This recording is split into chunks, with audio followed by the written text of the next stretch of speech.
سلام علیکم ګران او قدرمن لیدونکو په نن ویډیو کې به تاسو ته دروښیم څنګه کولی شو د فیسبوک په اډای باندې د اډ پریډ بټن لرې کړو او په ځای باندې د فالو افشن اضافه کړو یعنی کله هم تاسو ته څوک دغه بلنه درلیږي دغه افشن به ورته نه راځي د دې په ځای به ورته د فالو افشن راځي نو راځئ تاسو ته په دغه ویډیو کې طریقه وښیم څنګه کولی شو دغه فالو افشن ور باندې آن کړو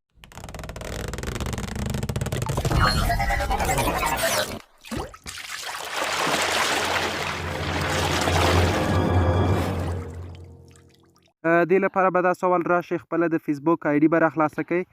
کله مو هم چې د فیسبوک آیډي راخلاصه کړه په دې سر کې به راشئ دغه 3 ډاټس یا 3 لاینونه تاسو ته ښکاري په دې باندې به کلیک وکړئ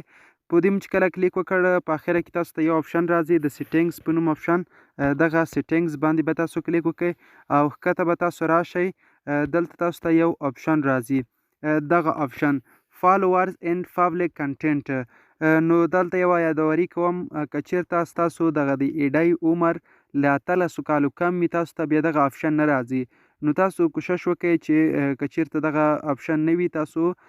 عمر ورته بدل کړئ له 18 کالو نه ورته ډېر کړئ 19 کاله 20 کاله یا 18 کاله هم وي تاسو ته بیا کولی شئ دغه فالوورز اینډ پبلک آپشن ور باندې اډ کړئ دغه به ستاسو په آیډی کې وي که چېرته ستاسو عمر له 18 کالو نه زیات وي نو په فالوورز اینډ پبلک آپشن باندې کلیک کوو او دلته تاسو ته ښکاري دغه چې دی په پبلک دی له اوله نه په دې کې دغه اول آپشن چې دی دغه به تاسو په دغه پبلک باندې واړوئ که اوله کې تاسو دلته په اډ پرینټ باندې وي بیا به له هغې نه وروسته راشئ دغه دوهم آپشن چې دی دغه به هم که په پرینټ باندې دغه ټیک مارک وي دا به تاسو ختم کړئ دغه به پاس سرته راوړئ یعنې په دې ځای باندې به تاسو کلیک ورته وکړئ نو دغه به پبلک شي همدغسې د لاندې به هم پبلک کوئ او دا ټول به تاسو پبلک ته اړوئ صحیح ده دغه که چېرته په فرینډز فرینډ باندې وي یا هم په فرینډز باندې وي نو دا ټول به تاسو پبلک ته واړوئ دغه دی چې تاسو ته ښکاري دغه ما ټول پبلک ته واړول او دغه آن دا به دواړه تاسو ور باندې چې شی کوئ دغه به ور باندې آن کوئ صحیح ده دغه